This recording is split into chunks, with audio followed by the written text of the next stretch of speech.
cheios da graça superabundante. Superabundante. Que coisa maravilhosa, né? A gente não se cansa de compartilhar da graça de Deus.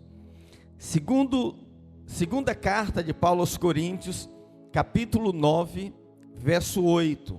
Segunda carta de Paulo aos Coríntios, capítulo 9, verso 8. Diz assim: e Deus é poderoso. Diga aleluia. Deus é o quê? E Deus é poderoso. Para que Deus é poderoso? Para tornar abundante em vós toda graça. Meu Deus. Para quê? Para que Deus quer tornar abundante em nós toda a graça? A fim, com o objetivo, com o propósito de que, tendo sempre, em tudo, diga em tudo. Vamos lá, diga: eu vou ter sempre, em tudo. O que eu vou ter? Diga: toda a suficiência. Para que, pastor? Deus quer que eu tenha ampla suficiência, toda a suficiência. Para quê? Para que superabundeis em toda boa obra. A palavra de Deus é poderosa, porque num versículo ele fala tudo, pastor Daniel. Num versículo ele diz o que Deus é, o que Deus faz, o objetivo pelo qual Ele faz e o propósito final para a nossa vida. Deus é poderoso, diga: Deus é poderoso. Deus é poderoso para tornar abundante em vós toda graça. Quem quer abundar em toda graça? Diga amém. Você sabe, eu estava lá na conferência, lá nos Estados Unidos, e tinham 2 pastores visitantes, e um de uma igreja negra americana, que minha esposa ama. Toda vez que ela vai lá, ela fala: Ricardo, eu quero ir numa igreja de negros americanos, porque eles participam do culto. Você está pregando e ele fala: yes, preacher, yes, pastor, preacher. Sim, pastor, pregue, fale mesmo. E eles ficam interagindo no culto. Eu falei: meu Deus, eu falei com ele: irmão, eu quero 10 exemplares desse para levar para o Brasil. Vou botar um na frente, um no meio, assim. Por quê? Porque nós somos como espiritadores de brasa, ok? Quando você está no ambiente, vou explicar para você como é que funciona. Saul foi ungido por Deus. Aí Deus falou para Saul assim: Saul, você vai, o profeta falou para ele, o profeta Samuel, você vai sair daqui e você vai encontrar homens numa carruagem. Eles são profetas do Senhor. Quando você entrar no meio deles, profetiza também. Aí Saul falou assim: mas eu não sou profeta, eu nunca profetizei. Como assim? Eu entro lá e começo a profetizar. Aí Samuel dá para ele um dos conselhos mais sábios que eu considero na palavra de Deus. Ele diz: quando você estiver no meio deles, faze o que a ocasião pedir. O nosso espírito, ele tem que entrar em sintonia com o ambiente onde nós estamos, entendeu? Tá todo mundo adorando, o que a ocasião está pedindo? Adorar, você adora também. Tá todo mundo dando glória a Deus, o que você faz? Dá glória a Deus também. Tá todo mundo aplaudindo, o que você faz? Aplaude também. Todo mundo ficou de pé, você fica de pé também. É o que a ocasião está pedindo. Os moveres de Deus sempre acontecem em ambientes corretos. Você quer ver uma coisa? Jairo foi chamar Jesus para curar a filha dele. A filha dele estava enferma, na verdade, morreu. Jesus chegou lá, a minha já estava morta. Aí a Bíblia diz que tinha um grupo de mulheres carpideiras. O que eram as carpideiras? Eram como pessoas que choravam, que eram contratadas para chorar no funeral, para criar aquele ambiente solene, de pesar. Entendi? Então a pessoa morreu, vinha as carpideiras, ficava lá E aquilo ali, né, ia gerando aquele ambiente, para gerar um ambiente de funeral, porque muita gente vinha ali para se despedir do morto, mas não estava naquele ambiente. Aí quando Jesus fala assim, a menina não está morta, mas dorme, elas riram. Estavam chorando e riram. Você fala, como é que a pessoa está chorando e ri? Justamente porque não era um choro verdadeiro, entendeu? Aí a Bíblia diz que Jesus falou assim, fazei retirar a todos. E levou consigo apenas, ele tinha quantos discípulos, Jesus? 12. Levou apenas Pedro, Tiago e João, 3. Dos 12, 9 não entraram. E acho que Tomé foi primeiro, falando, deixa Tomé lá fora. A não ser Pedro, Tiago e João e os pais da menina. Por que os pais da menina? Porque os pais eram os maiores interessados na cura. E Pedro, Tiago e João eram os mais íntimos de Jesus. Tem coisas que Deus só faz no ambiente correto. Se você está num ambiente de incredulidade, tem coisas que não vão acontecer no ambiente de incredulidade. Tem que ter um ambiente de fé.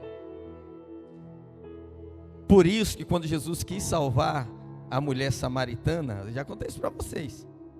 O que ele falou para os discípulos? Vá comprar pão. 12 para ir na padaria, irmãos. Estamos com fome. Vamos comprar pão. 12. Independente da quantidade de pão para 12 pessoas, um ia trazer cada um pão. Judas ia levar o dinheiro, ia comprar, ia pagar. Mateus ia fazer o cálculo ali se o troco estava correto, alguma coisa assim. Por quê? Porque Jesus ia salvar a samaritana e não podia ter gente ali com olhar crítico. Entendeu? Tem coisas que só acontecem no ambiente correto. E nós fazemos o ambiente. Amém? Aleluia. Agora olha aqui. Ele diz, a fim de que tendo sempre em tudo, toda suficiência, superabundez em toda boa obra. Tem uma boa obra para fazer. E Deus quer que você superabunde, que você transborde em toda boa obra. Diga amém. Vamos orar, Pai, obrigado pela Tua palavra. A Tua palavra é a semente. Seca-se a erva, cai a flor, mas a palavra do Senhor permanece para todo sempre. Levanta sua mão direita e diga, eu abro o meu coração para receber a palavra do Senhor. Fala comigo, ó Espírito Santo, em nome de Jesus. Diga amém, diga aleluia, diga glória a Deus. Dê uma oferta de palmas ao Senhor. Amém, amém, amém, amém, amém, amém. Sabe o que é uma tragédia na vida? É você estar diante da fonte e morrer de sede. É você ter água abundante e não conseguir tomá-la. Por que eu estou falando isso? Porque corremos o risco de estarmos dentro da casa de Deus, cantar sobre a graça como nós cantamos, ouvir sobre a graça como nós ouvimos, repetir que Deus é bom o tempo todo Deus é bom, mas na prática viver como se nós tivéssemos que fazer um esforço sobrenatural e arrancar das mãos de Deus a bênção que nós precisamos. Não é assim, não é assim. O nosso Deus é poderoso para fazer infinitamente mais. O Evangelho não começa dizendo assim, faça isso, faça aquilo, que Deus vai te dar. O Evangelho começa na obra consumada da cruz. Você começa onde Ele terminou. Você começa lá na frente. Você começa na vitória de Cristo Jesus. Deus não enviou uma mensagem para nós sobre a graça. Deus enviou a graça. E o Verbo se fez carne e habitou entre nós, cheio de quê? De graça e de verdade. Ele é a graça ambulante que andou entre os homens. Então Jesus, ele não veio falar só de graça, ele era a graça andando no meio dos homens. E aí você vai entender por que os rejeitados iam até Jesus, as prostitutas iam até Jesus, os cobradores de impostos iam até Jesus. Eles eram atraídos pela presença de Jesus. Publicanos, pecadores, homens impuros, enfermos, Todos queriam estar com Jesus. Quem que tinha mais dificuldade de estar com Jesus, irmãos? Quem que mais rejeitava Jesus? Os religiosos, os fariseus, os doutores da lei. Por quê? Porque eles não confiavam na bondade de Deus, eles confiavam na sua própria bondade. O camarada que não tinha nada para oferecer vinha até Jesus. A mulher do fluxo de sangue foi até Jesus e o tocou. Mas muitos que estavam próximos dele não conseguiam receber. Então, isso aqui nos ensina algo profundo.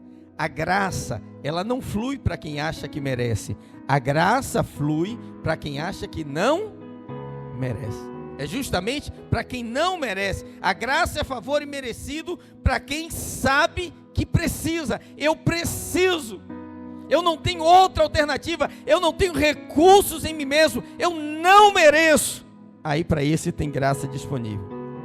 E Paulo, escrevendo aqui aos Coríntios, ele não diz que Deus tem graça. Ele diz que Deus é poderoso para fazer toda a graça abundar, transbordar. Não é uma graça pequena, não é uma graça limitada, não é uma graça escassa, econômica, é uma graça abundante, suficiente, transbordante, capaz de alcançar cada área da sua vida. O texto diz assim: tendo sempre em tudo, diga em tudo, diga assim, em tudo na minha vida, a graça disponível de Deus.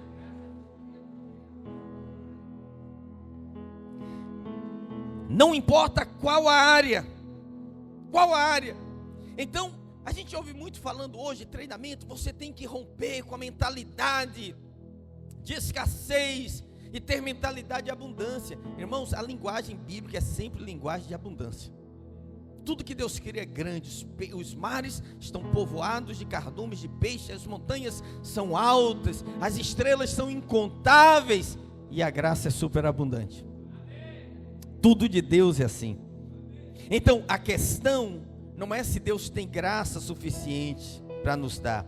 A questão é: por que tantos filhos vivem como servos assustados, mendigando aquilo que Deus já colocou à sua disposição, aquilo que Deus já disponibilizou para nós em Cristo?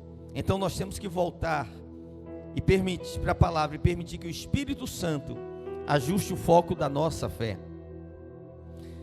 Como nós podemos ser cheios da graça superabundante? Quem quer saber? Está aqui, a resposta está aqui na palavra de Deus. Para ser cheio da graça superabundante, é preciso crer no que Deus está fazendo. É preciso crer. Pastor, eu creio. Você crê? Porque tudo que Deus quer construir na sua vida, presta atenção, tudo que Deus quer construir na sua vida, antes de Deus construir, algo tem que ser desconstruído. Por exemplo, nós queremos construir ali, estamos construindo ali um novo banheiro, um novo hall. Mas para construir o que vai ser feito ali, teve que desconstruir, remover o que estava lá. Deus está construindo algo novo em você, mas tem muita coisa que você ouviu ao longo do tempo, que sedimentou em você algo que Deus precisa derrubar primeiro. Primeiro ele tem que vir ali com o martelete, derrubando, destruindo, desfazendo aquilo. Porque algumas pessoas ensinam que quando você tiver fé suficiente, então a fé vai produzir aquilo que você deseja. Mas isso não é correto de acordo com a Bíblia. A Bíblia está nos ensinando justamente ao contrário, que nós precisamos de ter fé para enxergar o que Deus já está fazendo. Por quê? Olha o que diz Hebreus 11, verso 1. Vamos ler todos juntos? Hebreus 11, verso 1. No 3, 1, 2, 3. A fé é o firme fundamento das coisas que se esperam, e a prova das coisas que se não veem. Meu Deus, firme fundamento das coisas que se esperam, estão no futuro. Mas ela também é a prova. É a prova. O que é a prova que já existe? Eu creio. Como eu creio, já existe. No reino do Espírito já existe. No reino do Espírito, todas as bênçãos já existem. E a sua fé trará materialização dessa bênção de Deus na sua vida. Então os caminhos de Deus são caminhos de fé. A fé bíblica, irmãos, não é uma força mental de Deus para fazer Deus criar, para forçar Deus a criar do nada conforme a nossa vontade. A nossa fé não é para manipular a Deus. A fé não é o pensamento positivo da forma que o mundo ensina. Não pense positivo, porque se você pensar positivo e bota ali, né, uma cara de evangelho, não é isso. Fé é você ter olhos espirituais para enxergar aquilo que Deus já realizou em Cristo Jesus na cruz do Calvário. Então, voltando aqui às palavras do apóstolo Paulo, ele diz: Deus é poderoso para tornar abundante em nós toda graça. Aí alguém pergunta: pastor, se essa graça está abundando, por que eu não estou vivendo toda a suficiência na minha vida? Então, qual é a resposta para isso? A nossa mente foi treinada de maneira muito natural. Eu vou falar para os irmãos hoje algo que eu já falei aqui diversas vezes. O meu maior desafio como pastor e o seu maior desafio como cristão não é viver uma vida distante de pecados escandalosos. Eu creio que, se não todos, mas a maioria de nós já estamos longe disso. A gente não está aqui pensando em viver vida de segredo, entrar em triângulo amoroso, ir numa boca de fumo, comprar drogas, assaltar um banco, essas coisas. Você não acorda pensando nessas coisas. Essas coisas não fazem parte da sua vida. O maior risco que nós corremos é viver uma vida natural, porque a nossa mente foi treinada para o natural. Nós vivemos conscientes da falta, conscientes dos sintomas, conscientes das crises, conscientes das contas, conscientes das notícias ruins, conscientes das nossas limitações. E todas as vezes que eu coloco os olhos nas minhas limitações, eu não vejo o que a fé me proporciona. Entende? Nós temos que ter olhos para crer. E nós temos que crer individualmente, mas crer como corpo também. Então, quando Deus diz que a graça está abundando, a fé responde assim: eu recebo. A graça está abundando, eu recebo. Em Deus há suficiência, eu creio. Há um poder de Deus operando em nós. Pai, eu concordo com a tua palavra. Há um poder operando na minha vida. Então Paulo não diz assim: é uma possibilidade, um dia talvez Deus faça abundar a sua graça na nossa vida. Não, a revelação é presente, é para hoje. Deus é poderoso para fazer abundar agora, hoje, em minha vida, em cada área da minha vida, superabundar a sua graça. Mas houve uma crise. A graça de Deus não entra em quarentena porque houve uma crise. A graça de Deus se manifesta mais ainda na crise. Irmão, olha só, Deus vai te levar a uma experiência tão poderosa que você vai descobrir isso. Sabe que assim, é muito bom quando a vitória se estabelece, mas o gostoso da luta é você aguentar o tranco quando está acontecendo, dizendo assim: eu tenho certeza. Eu não sei como, eu não sei por onde, mas Deus vai fazer. Deus é poderoso para fazer. E depois que tudo passa, porque você olha e diz assim: puxa, que bom que eu criei. Que bom que eu criei. E eu tenho falado isso para muitos pais. Chega uma época da vida que ele fala: pastor, já fiz tudo, não sei mais o que eu faço com meu filho. Aí está desesperado. Eu falo: creia, declare, abençoa. E de quando em quando a gente ouve o testemunho assim: poxa, Deus, eu não sei o que aconteceu, pastor, mas Deus fez uma coisa, meu filho mudou tanto. Nossa, olha o que Deus está fazendo. Eu falei: já ia fazer. Você tem que crer isso para os seus filhos, você tem que crer isso para a sua casa, você tem que crer isso para a sua saúde, você tem que crer isso para as suas finanças, irmãos. A graça de Deus não perde força quando a economia balança. A graça de Deus não diminui quando o diagnóstico nos assusta. A graça de Deus não se esgota quando as portas aparecem fechadas. A graça diz assim: sempre em tudo, sempre em tudo, sempre em tudo, toda suficiência. Não, pastor, mas o meu caso é assim: sempre em tudo, toda suficiência. Não, pastor, mas a minha situação é diferente: sempre em tudo, toda suficiência. Aleluia. Isso não significa ausência de lutas, como eu falei, não é ausência de lutas, mas é a vitória no meio das lutas, é o escape diante das situações consideradas impossíveis. E ele diz assim, esse contexto de 2 Coríntios 9, ele fala de generosidade. 2 Coríntios 9, 7, diz assim, está no mesmo contexto, tá? Ele fala assim: cada um contribua segundo tiver proposto no coração, não com tristeza ou por necessidade. Por quê? Por quê, irmãos? Você pode dar de qualquer forma, mas entenda isso: para Deus conta quem dá com alegria. Quando você contribui com alegria, porque ele diz para toda generosidade. Aí depois que ele fala isso, ele diz: olha, o meu Deus é poderoso e tem para fazer abundar em tudo toda a suficiência. Entende? Esse texto está imediatamente depois. Então ele está mostrando o quê? Que quanto mais da graça eu recebo, mais generoso eu me torno. A sua vida é uma constante semeadura e colheita, semeadura e colheita, semeadura e colheita. E eu estive com um irmão essa semana. Ele é agricultor, ele é fazendeiro. E o filho dele é um dos nossos pastores lá na Flórida. Ele lançou um livro, ele veio me dar, né? A semente está em suas mãos. Eu falei: de que fala esse livro?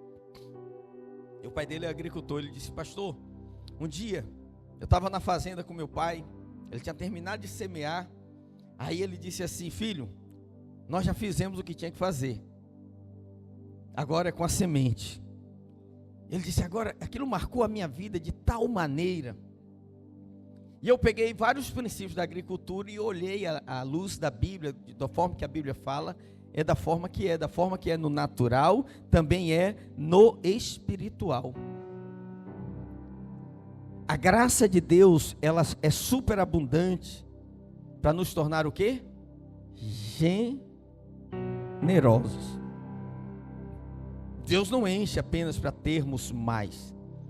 Deus nos enche para que possamos abundar em toda boa obra. Irmão, tem gente que faz uma boa obra, mas tem gente que superabunda. Entende a diferença? Ele está sempre fazendo algo. Então a graça que nós recebemos se transforma em provisão, em serviço, em compaixão, em missão e em generosidade. Em generosidade. Por isso que eu falei para você, você assiste o nosso Videira News e diz: nossa, vai ter coisa da conferência. Pois eu não vou, mas eu vou ajudar alguém a ir. Ah, vai ter dia de ação social. Ah, eu vou estar presente, eu vou estar lá doando o meu tempo, doando o meu serviço. Ah, eu não posso vir, mas vou ajudar financeiramente para financiar lá o almoço, a água, o café dos voluntários. Entende? Sempre tem uma maneira de você participar. E se você quiser abundar em toda boa obra, a graça vai ser suficiente na sua vida. Você vai ter que entender isso, que há provisões que Deus coloca nas suas mãos, que não é para você. Você é apenas o canal, que vai receber e repassar. Quem está entendendo o que eu estou falando? Então, quando o Espírito Santo nos enche, Ele não enche apenas as nossas emoções, Ele enche a nossa visão. Ele nos tira do medo, nos leva para andar no nível de fé. Ele nos tira da lógica da escassez e nos coloca na lógica do reino. Nós vivemos nesse mundo, mas nós somos cidadãos de outro reino. Então você olha a situação natural, não importa que situação seja essa. A sua conclusão é: isso ainda não é o fim. Por quê? Porque há uma graça maior operando em mim. Deus está fazendo algo, eu creio no que Deus está fazendo e eu quero participar do que Deus está fazendo, amém? Irmãos, tem muita coisa boa acontecendo, tem muita coisa boa acontecendo. Eu falei com a Rê porque essa semana era a semana do jejum. Eu falo para ela: olha, quando tem jejum eu não gosto de viajar, irmãos, se vou ser muito franco com os irmãos. Por quê? Porque a oportunidade que você tem de rever pessoas, você tem comunhão, você recebe muito convite, e fica aquela coisa chata também, né? Não posso. Mas ela estava no evento que ela jejuou a semana inteira. Ela falou: não, Ricardo, eu estou aqui, mas eu estou alinhada com um propósito. E ela ficava lá contando cada criança, toda hora ela ligava: como é que está? Quantas inscrições nós temos? Não, vai dar certo, Deus vai abençoar, Deus vai fazer e tal. Eu falei: meu Deus, minha esposa é muito mais espiritual do que eu. Sou fraco, Wagner, para essas coisas. Mas como que você está assim? Você está com ela, você fala: ela, não, vem cá, ora comigo, tem que concordar. Eu falo: tem coisa que você não pode dizer não, né? A pessoa te chama para orar, você fala: não vou orar, né? Não, vem cá, concorda. Eu falei: puxa, eu queria comer, né? Mas tem que concordar, vamos entrar na concordância aí. Aí a pastora falou para ela assim: nossa, mas você não pode fazer uma viagem dessa em jejum. Ela falou: o jejum já estava marcado, a viagem que entrou na minha vida.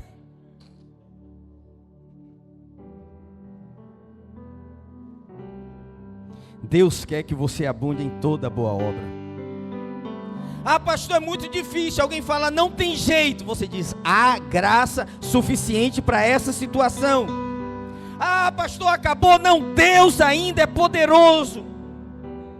Eu não consigo. Não, há um poder que opera em mim. Então a fé não nega a realidade. A fé reconhece que há uma realidade superior, acima, transbordante. Pastor, mas a doença é real, mas a graça é maior.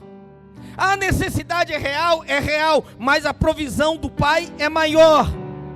Pastor, a pressão é real, mas o poder que opera em nós é maior. Ei, irmão, há um poder de Deus que opera em sua vida. Ele está operando nesse momento, enquanto a palavra está sendo semeada, o Espírito está metabolizando essa semente, pelo poder do Senhor que opera em você. Então a pergunta não é o que eu estou vendo, a pergunta é: eu estou disposto a crer no que Deus disse, mesmo antes de ver com os olhos naturais? Porque olha, você tem duas possibilidades: ou você vai ser um homem de fé, ou você vai ser uma mulher de fé, e eu creio que você é, ou você vai ser repórter. Quem não é da fé é repórter. O que o repórter faz? Estamos aqui na videira onde aconteceu o batismo, estamos aqui na videira onde aconteceu, ele está reportando o que aconteceu. Aconteceu o encontro, estamos aqui na videira hoje, onde aconteceu a inauguração do hall, dos novos banheiros. Eu pergunto: Deus te chamou para quê? Para andar em fé ou para ser repórter?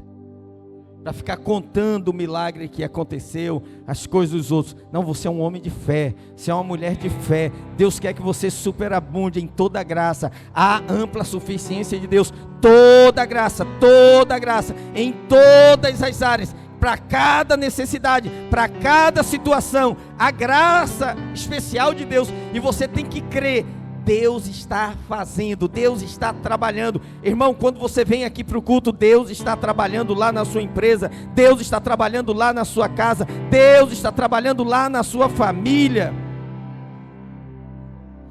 Muitas pessoas não vivem essa parte do evangelho porque de fato elas não creem.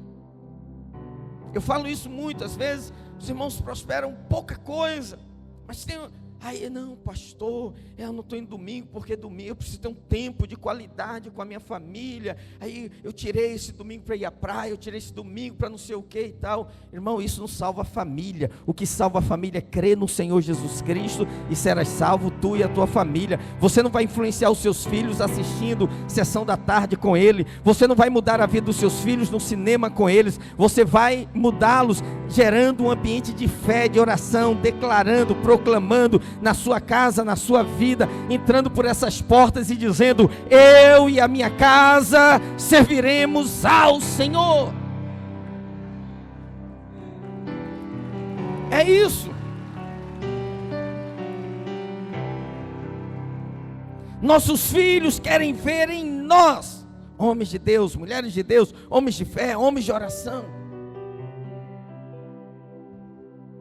Você tendo prazer, alegria, servindo ao Senhor, eles servirão.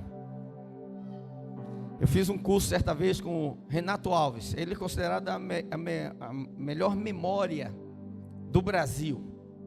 Realmente impressionante. Fiz esse curso no final de semana, tinha lá, sei lá, umas 300 pessoas. Ele mandou pessoas levantarem assim, aleatoriamente, falar uma palavra, um substantivo. E aí umas 30 pessoas levantaram em lugares diversos do auditório.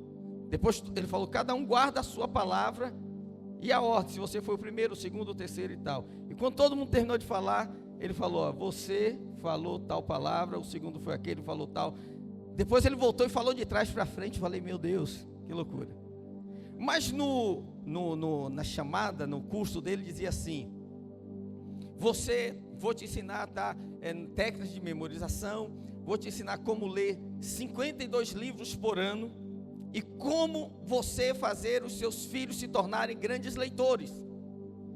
E aí foi sexta, foi maravilhoso, sábado foi maravilhoso, foi quinta, noite, sexta e sábado, o dia todo. E aí 6 horas da tarde estava terminando, ele já dizia assim: gente, muito obrigado pela presença, estamos chegando ao final e tal, do nosso curso, eu quero pedir uma salva de palmas para Tará, papai. E foi lá fazendo os agradecimentos. Aí uma mulher falou assim: eu queria fazer uma pergunta. Aí ele falou: pois não. Disse: não, porque eu comprei esse curso, eu vim fazer isso aqui, porque aqui está na mentoria, que o senhor ia ensinar também os nossos filhos se tornarem grandes leitores, e até agora, assim, o senhor não falou nada sobre o assunto, o senhor está falando que já vai terminar em mais 10 minutos. Aí ele falou: é verdade, eu falei isso mesmo, mas eu vou falar para vocês. Qual é a sua situação? Ela falou: meu filho não gosta de ler de jeito nenhum, eu luto com ele nem toca nos livros da escola, ele já passou o ano todo estudando, e eu vender os livros dele sem uma anotação, novos, e eu queria que meu filho aprendesse a ler. Eu compro o livro, eu boto lá, ele não abre o livro, às vezes eu vejo ele assistindo um filme, compro o livro daquele filme, depois ele não abre. Aí ele falou assim: a senhora gosta de ler? Ela falou: não, eu detesto. Ele falou: seu filho nunca vai ser um bom leitor. Ele diz: o que torna um filho um bom leitor é ver o pai lendo. Se seu filho nunca te viu lendo, vai ser muito difícil. Entende o que eu estou falando? Pega isso e aplica tudo. Seu filho tem que te ver congregando, servindo, liderando, trabalhando no encontro, fazendo a obra de Deus. Aí ele vai pegar o mesmo gosto. Amém? Glória a Deus. Vamos lá, número 2. Para ser cheio da graça superabundante, é preciso conhecer o coração do Pai. Eu preciso conhecer o coração de Deus como Pai. Ele é o meu Pai, porque existe uma crença errada sobre Deus que pode nos impedir de desfrutar aquilo que já pertence a nós como filhos. Lembra de Jesus na parábola do filho pródigo? Ele conta: certo homem tinha 2 filhos, o mais novo pediu herança, saiu de casa, gastou dissolutamente. E quando ele pensa em voltar para casa, ele caiu em si. Olha o pensamento dele, ele falou: está aqui é muito ruim, na casa do meu pai há abundância de pão. E ele disse: eu vou voltar, vou pedir perdão ao meu pai e vou pedir para ele a oportunidade de ser um empregado na fazenda dele. E eu vou dizer para ele: já não sou digno de ser chamado filho, trata-me como um dos seus empregados. Quando ele voltou, o pai não recebeu como um empregado, o pai recebeu como um filho. Ele voltou esperando o quê? Eu quero alojamento, que eu não tenho em casa, e quero comida para comer, e todo dia eu vou trabalhar na fazenda. A Bíblia diz que o pai deu anel, sapatos novos, roupas novas, tornou herdeiro novamente e fez uma festa. Você fala, pastor, o que é isso? Isso é graça, isso é favor. O filho pródigo não chegou e encontrou um tribunal, né? Eu te falei, olha o que você fez, olha a bobagem que você fez. Ele não encontrou rejeição, ele encontrou uma mesa farta, ele encontrou a graça do pai. Mas nessa parábola nós encontramos também um relato do filho mais velho. O filho mais velho estava no campo, arando a terra, cuidando dos negócios do pai, quando o filho mais novo chegou.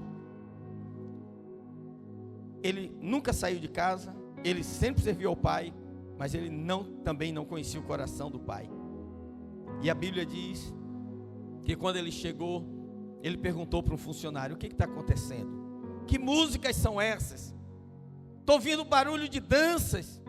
Aí o empregado falou, sabe, temos uma novidade, seu irmão voltou, seu pai está feliz, matou o bezerro cevado, está dando uma festa, entra. Ele falou, eu não entro, nessa festa eu não participo. E aí, a Bíblia diz que o pai saiu da festa e foi lá do lado de fora estar com o filho, dizendo, filho, vamos participar da festa.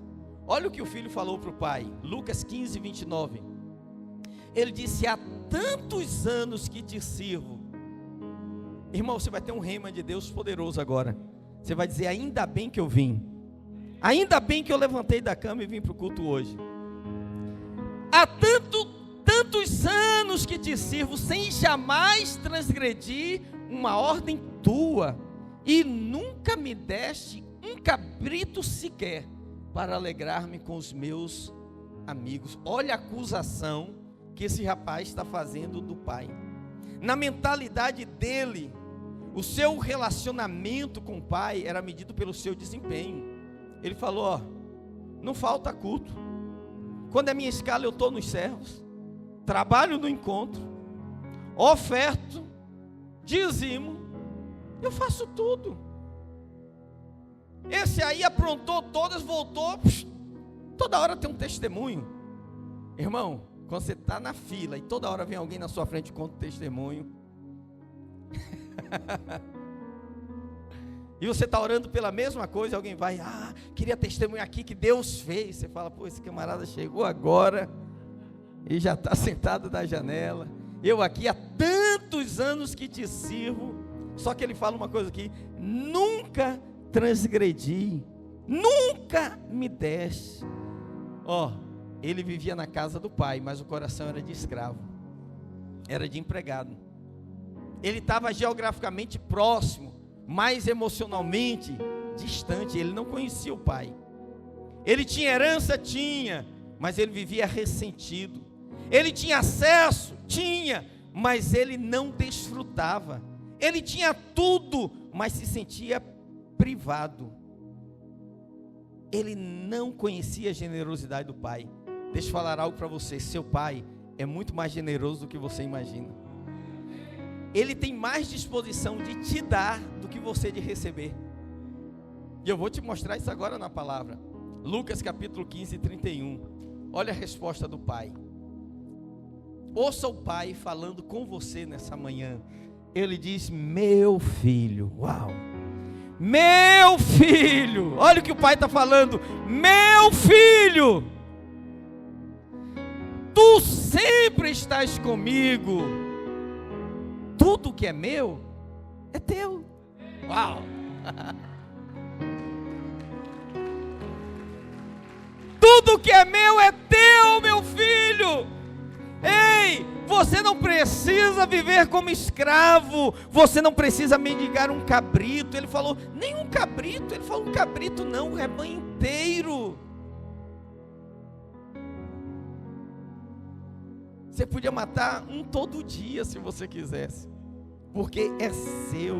Você mora na minha casa, você é meu filho. Agora, você crê que muitos crentes vivem assim?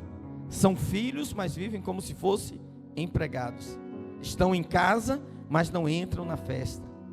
Chamam Deus de Pai, cantam que Deus é Pai, mas se relacionam como se Ele fosse um Senhor severo. E se precisar, é só chamar. Não preciso de formalidade. Eu quero intimidade. Eu sou teu Pai. É só chamar. Não é sobre religiosidade. Eu quero intimidade. E diz: eu sou teu Pai, é só chamar. Ah, pastor, estou muito chateado, faço as coisas, parece que Deus não ouve a minha oração. E se precisar, é só chamar.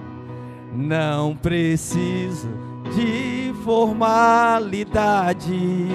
Eu quero intimidade, eu sou teu Pai. Ah, pastor, porque passei uma luta, uma enfermidade, uma necessidade, cadê Deus? E ele está falando a mesma coisa. E se precisar, é só chamar: Pai.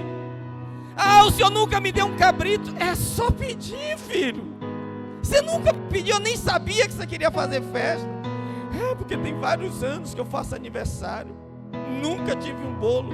É só pedir. Senhor, esse ano estou fazendo essa idade, estou feliz. Eu quero bolo e Coca-Cola. Vai ter bolo e vai ter Coca-Cola. É, aplauda mesmo ao Senhor, aleluia. Ah, esse ano tem tanto tempo. Trabalho. Não faça um churrasco. Marca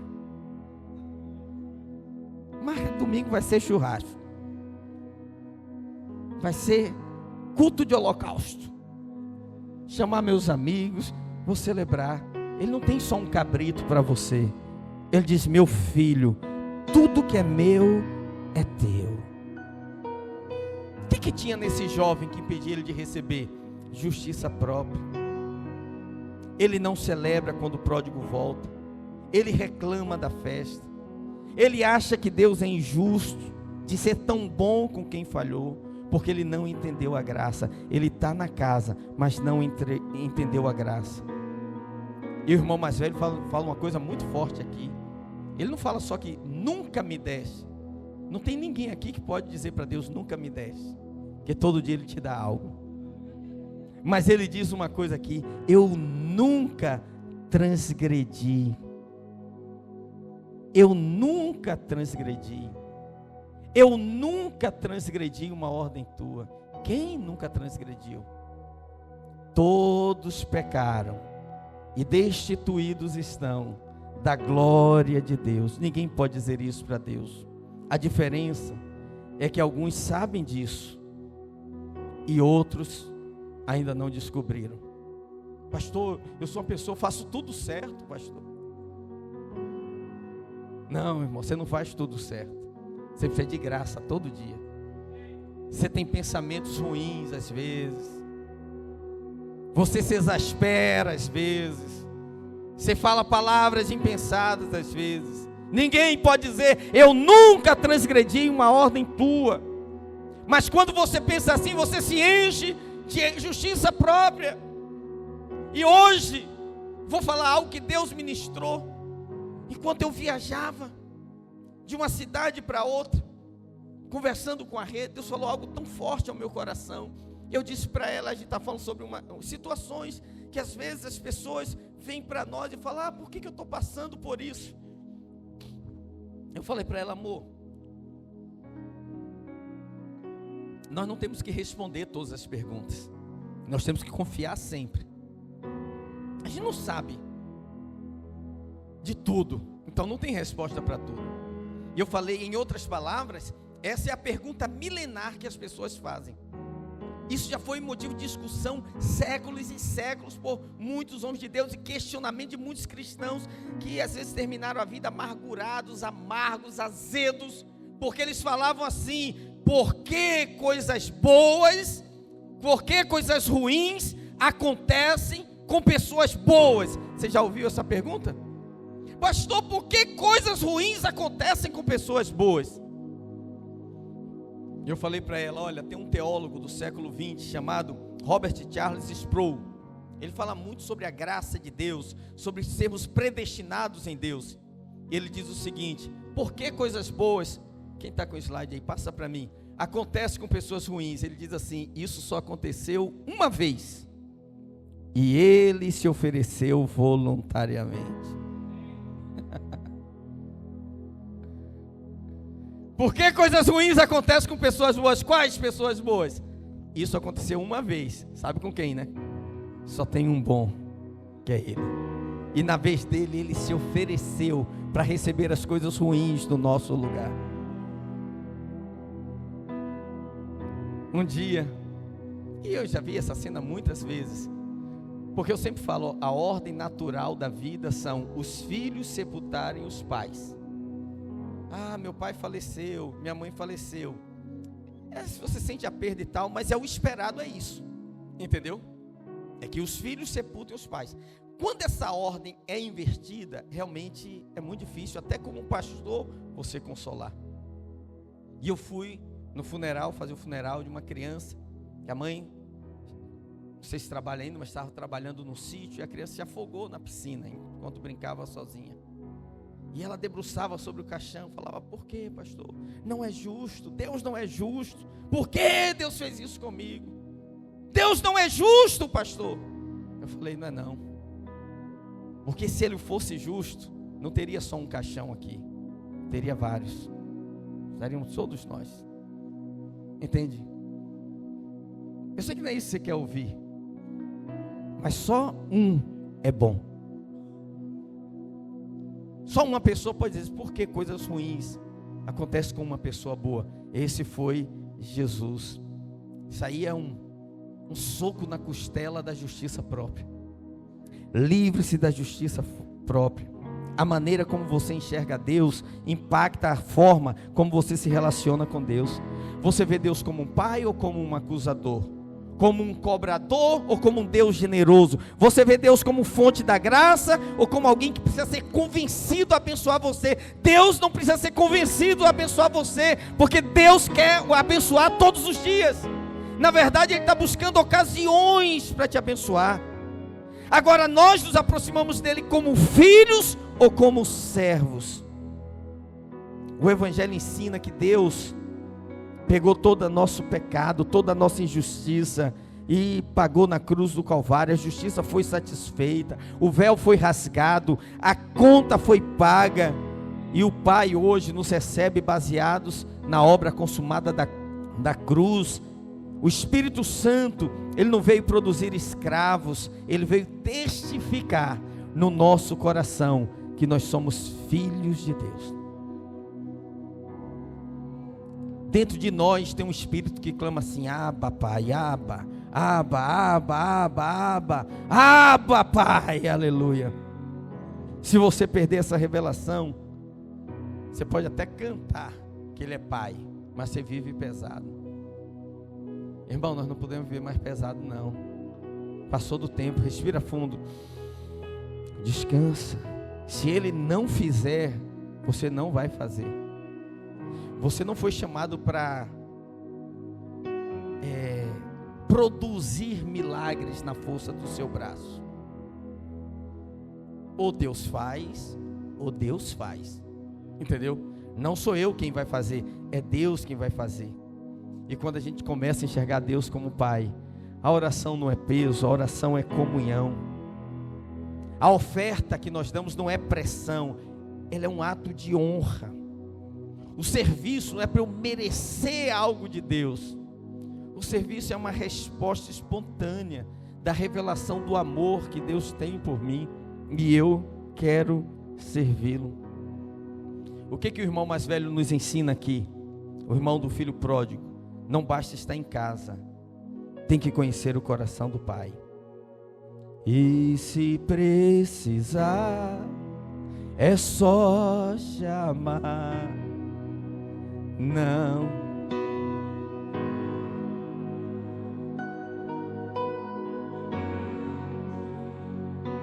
Eu sou teu pai.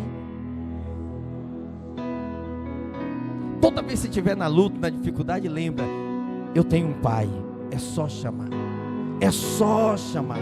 Deus tem feito coisas maravilhosas no nosso meio, irmão. Celebra conosco, entra para a festa. Entra na festa. Vem viver esse momento conosco. Não fica de fora, não fica alheio, não fica distante. Não fica de braços cruzados, não se torne um crítico. Não seja aquele filho mais velho que ficou lá de fora e falou, eu não vou participar. Não, diga, eu vou participar de tudo. Eu estou em tudo. Se o pai está fazendo, o pai está feliz, eu estou feliz também. Eu estou junto, conta comigo. Vamos celebrar juntos. Você está vendo Deus fazer algo? Celebre, celebre, agradeça ao Senhor. Erga as suas mãos, dê glória ao Senhor. Obrigado, Senhor. Quase 300 crianças no final de semana. Meu Deus, Senhor, isso é maravilhoso. Eu estou feliz. Você está feliz? Você tem que estar feliz com isso. Tem que estar feliz, tem que estar feliz. Aleluia, glória a Deus. Sérgio, assim, eu vi o testemunho lá do Benjamin. Eu fiquei muito, muito tocado. Ele tem que estar com quantos anos? 8 anos, né? E ele perdeu a mãe. Tinha quantos anos quando ele perdeu? 4 anos. 4, já tem 4 anos isso, né? E ele falou lá no encontro, ele falou, eu perdi minha mãe, mas Deus é muito bom, Deus me deu outra mãe. Eu achei aquilo tão maravilhoso. Eu falei, meu Deus, que privilégio é para essas crianças crescerem ouvindo o amor do Pai. Eu fiquei com muito medo, que eu não tinha mais minha mãe, mas aí Deus me deu uma mãe muito boa. Eu fiquei feliz de ouvir isso. Deus me deu uma mãe muito boa, ela cuida de mim. Eu falei, meu Deus, que coisa maravilhosa. Vamos dar um aplauso ao Senhor por isso, glória a Deus, amém, aleluia. Deus tem feito coisas maravilhosas. Fala para quem está do seu lado, irmão, vem para a festa, participa da festa, vamos celebrar juntos, vamos ver esse momento como igreja, amém, glória a Deus. E por último aqui nós vamos orar, para ser cheio da graça superabundante, é preciso responder com gratidão. Diga comigo, gratidão. Gratidão é a linguagem que enxerga a graça antes da multiplicação aparecer. Lembra de João 6, Jesus estava diante de uma multidão faminta, 5.000 homens, fora mulheres e crianças, uma necessidade enorme, uma provisão visível muito pequena, insuficiente. André trouxe um menino com 5 pães e 2 peixinhos, e ele falou, Senhor, mas o que é isso para tanta gente, para tantos? E essa é a pergunta que nós fazemos. Esse salário, o que é esse salário para tantas contas? O que é essa força diante de tanta luta? Eu não aguento mais. O que é essa oportunidade diante de tanto sonho? A gente sempre vê a escassez, a gente sempre vê a insuficiência, mas deixa eu te falar, quando alguma coisa aparece, uma provisão, por pequeno que seja, olhe profeticamente e diga, eu vejo uma pequena nuvem do tamanho da mão de um homem, mas é um sinal de que a chuva vai descer. A chuva vai descer, meu Deus. Jesus, André olhou e falou, é muito pouco. A gente sempre diz, é muito pouco, não vai dar, não vai dar, não vai dar. Olha Jesus, capítulo 6, verso 11. Então, quando diz então, aconteceu muita coisa antes, tá? Antes era a discussão da necessidade da escassez. Mas em João 6,11 diz, então, Jesus tomou os pães e, tendo dado graças, ali está a chave, tendo dado graças, distribuiu-os entre eles. Antes da multiplicação, o que Jesus fez? Diga, Jesus agradeceu. Antes de ver os cestos cheios, o que ele fez? Antes da multidão comer, o que Jesus fez, irmãos? Agradeceu. A gratidão de Jesus não dependia da abundância visível. Irmão, olha para mim, todo mundo olha para mim aqui, deixa eu falar algo para você. Você precisa ser mais grato. Eu sei que você está dizendo assim, não, quando Deus fizer isso, eu vou dar um testemunho, vou ser muito grato. Não, todo dia você tem que agradecer a Deus. Todo dia você tem que agradecer. Agradeça as pequenas vitórias, os pequenos sinais, as pequenas provisões. Nunca diga é muito pouco. Diga obrigado, Senhor. Porque esse pouco nas mãos do Senhor se torna muito, muito. Jesus agradeceu e qual foi o resultado? Houve multiplicação, houve abundância, houve provisão. Mais tarde, o evangelista João vai falar desse monte da multiplicação como referência a algo que tinha acontecido. E ele diz assim, João 6:23. João 6:23.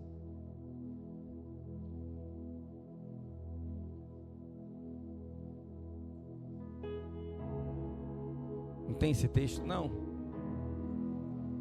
João 6:23. João vai fazer uma referência. Ele fala assim: e isso tudo aconteceu perto do lugar onde comeram pão, tendo o Senhor dado graça. Cara, se eu fosse contar essa história, eu falava assim: aconteceu lá no monte da multiplicação. Aconteceu lá onde Jesus multiplicou os pães. Olha como João relata. Ele diz: olha, tudo isso aconteceu perto do lugar onde comeram pão. Por que eles comeram pão? Tendo o Senhor dado graças. Na Bíblia nada é por acaso. Por que ele registrou isso? Vai dizer o seguinte: a questão, o milagre não foi a multiplicação. A chave está ali, tendo o Senhor dado graças. Você também vai ouvir alguém fazendo essa referência. Lá, quando eu estive com esse irmão, ele tendo dado graças. Tendo dado graças. Tendo dado graças. Você tem que dar graça ao Senhor, irmãos. Pastor, não estou entendendo. Mas Deus é poderoso para converter Romanos 8:28, até o mal em bem. Sabemos, meus irmãos, que todas as coisas juntamente cooperam para o bem daqueles que amam a Deus. Que amam a Deus. Olha, eu nunca tive uma viagem com tantos imprevistos como foi essa viagem que eu fiz.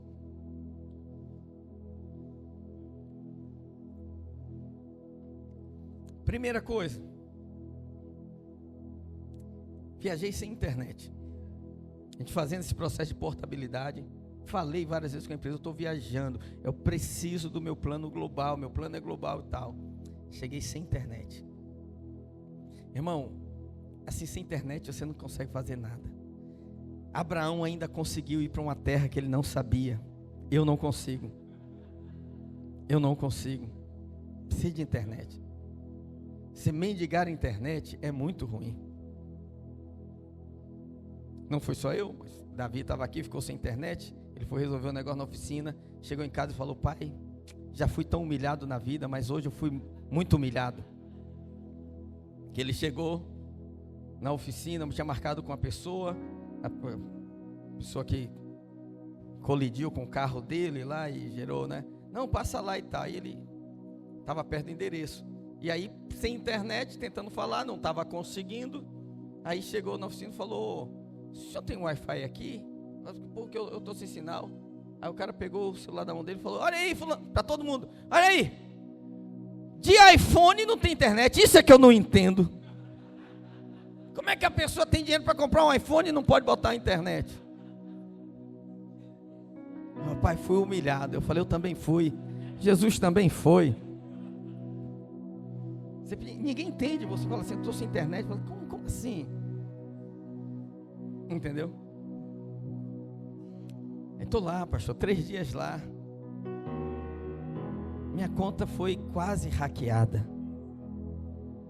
Entrou uma pessoa em contato comigo, falou todos os detalhes da minha conta. Falou: seu cadastro está desatualizado, precisa atualizar. Você tem que atualizar também o cadastro da igreja. Graças a Deus que o Igor falou que para hackear, precisa hackear a mim e a você. Falei: glória ao Senhor. Tudo certinho, crachá, tudo negócio, as informações corretas. Só que eu estava numa corrida tão grande, eu falei, olha, infelizmente não vou conseguir fazer agora. Ah, não, sou sua nova gerente e tal, não sei o que, mandou áudio, tudo direitinho. E eu falando, amor, uma hora que eu parar, mas cheguei tarde, eu falei, não é mais horário comercial, não dá. Amanhã eu falo em si, direto na reunião, no dia seguinte e tal, eu sei que passou 3 dias. Aí fui entrar na conta, não abria de jeito nenhum, suspeito de fraude. Eu falei, meu Deus. Liguei, Igor, por favor, dá uma olhada aí e tal, ver se tiraram alguma coisa da conta, porque eu acho que eu fui hackeado. Ele ligou uma pessoa para mim, mudou a gerente. Não, pastor, não mudou gerente nenhuma, isso é golpe. Eu falei, eu lembrei que tentaram dar um golpe em você. Semana passada eu lembrei da história que você me contou. Olha como é bom compartilhar, né? Você falou, me alertou, eu falei, gente, o pastor Daniel quase caiu num golpe, e do jeito que ele descreveu, estão fazendo. Foi uma semana, né, na semana da viagem. Eu falei, e eu tentava abrir, e o banco dizia, não, é fora, dava tudo fora. Ele falou, pastor, o senhor está fora do país, não está reconhecendo. Ele bloqueou o celular, bloqueou o computador, bloqueou tudo. Eu falei, meu Deus. Mas você sabe, tudo foi uma bênção. Aconteceram muitas coisas, mas no meio disso tudo, eu vi a mão de Deus. E no final de tudo, eu pude dizer, até aqui me ajudou o Senhor.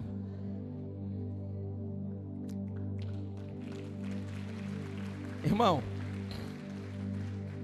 você fala assim, imagina, você ficar num lugar, sem celular e sem dinheiro. Sem celular e com dinheiro, você ainda consegue resolver. Sem dinheiro e com celular, você liga para um amigo. Sem celular e sem dinheiro, o que você faz? Hã? Clama ao Senhor. Clama ao Senhor. Foi o que eu fiz, clamei ao Senhor. Eu falei, Senhor, resolve isso, só até eu voltar, é rapidinho. Pai, esgotei toda. Teve uma hora que eu desisti, eu falei, tá bom. Mas Deus abriu uma porta e me abençoou, do jeito que eu menos esperava. Deus abriu uma porta, e assim, no final deu tudo certo. Deu tudo, até um marroquino Deus colocou no meu caminho. Cara do Marrocos. Eu falei, amém, Senhor, glória a Deus. E é tão difícil, irmão. É tão difícil pedir uma coisa humilhante, sabia? Pedir, assim, eu peço, mas eu não peço para mim. Mas pedir para você, por favor, você. A pessoa te olha bem vestido e fala assim, como assim? Eu tenho cara de golpista, tenho? Eu liguei para o meu irmão, passei um dia para ele me responder, liguei para o meu irmão, falei, meu irmão, estou fora do país, tudo bloqueado aqui, preciso pagar um boleto hoje, senão tem uma multa e tal. E ele ficou, liga para mim, só que eu não podia ligar. Eu falei, paga. De manhã, 5 horas da tarde, eu consegui falar com ele. Ele falou, Ricardo, era todas as características de golpe, como que eu vou pagar um boleto para você? Eu falei isso, ele falou, não, faz chamada de vídeo. Eu tinha que fazer uma chamada de vídeo, mas sou eu, tá vendo aqui, ó, a Rê tá aqui e tal. E daí explica, o que aconteceu? Eu falei, pois é, e tal. Segunda eu resolvo, eu prometo, até segunda eu resolvo. É angustiante. Mas Deus é conosco, amém? Se Deus é por nós, quem será contra nós? Irmãos, deixa eu terminar aqui. Efésios 3:20 diz, ora, aquele que é poderoso para fazer tudo muito mais abundantemente, além daquilo que pedimos ou pensamos, segundo o poder que opera em nós. Diga assim, há um poder que opera em mim. Diga comigo assim, eu vou falar e você vai repetir, para isso entrar no seu espírito. Diga, Deus é poderoso. Diga assim, Deus é poderoso para fazer. Sempre coloca ênfase na última frase ou na última palavra, tá? Diga assim, Deus é poderoso. Deus é poderoso para fazer. Deus é poderoso para fazer tudo. Deus é poderoso para fazer tudo o que pedimos. Deus é poderoso para fazer tudo o que pedimos ou pensamos. Deus é poderoso para fazer abundantemente além do que pedimos ou pensamos.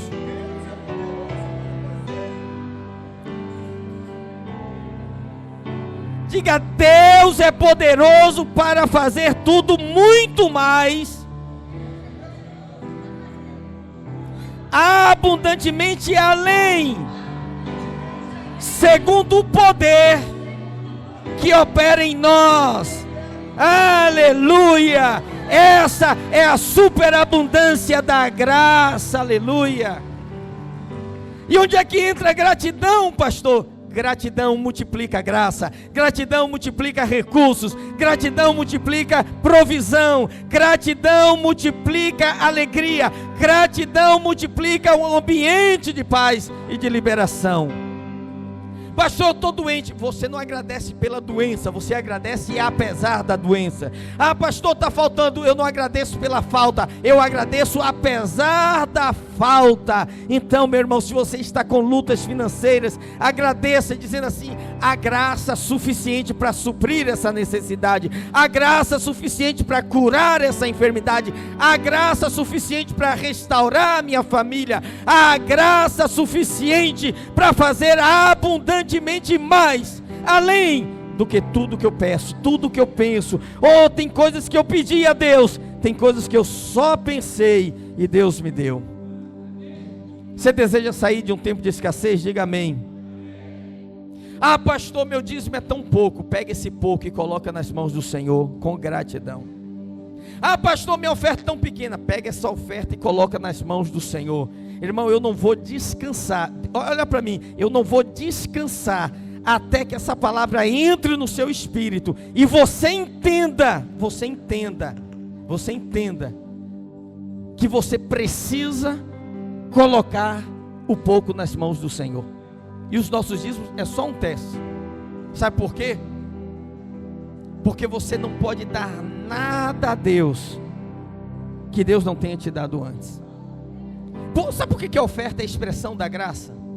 Porque Davi diz: das tuas mãos recebemos e das tuas mãos tu damos. Eu pego da sua mão e te dou. Quando Deus nos pede algo, Ele pede porque Ele sabe que Ele já nos deu. Quem está comigo?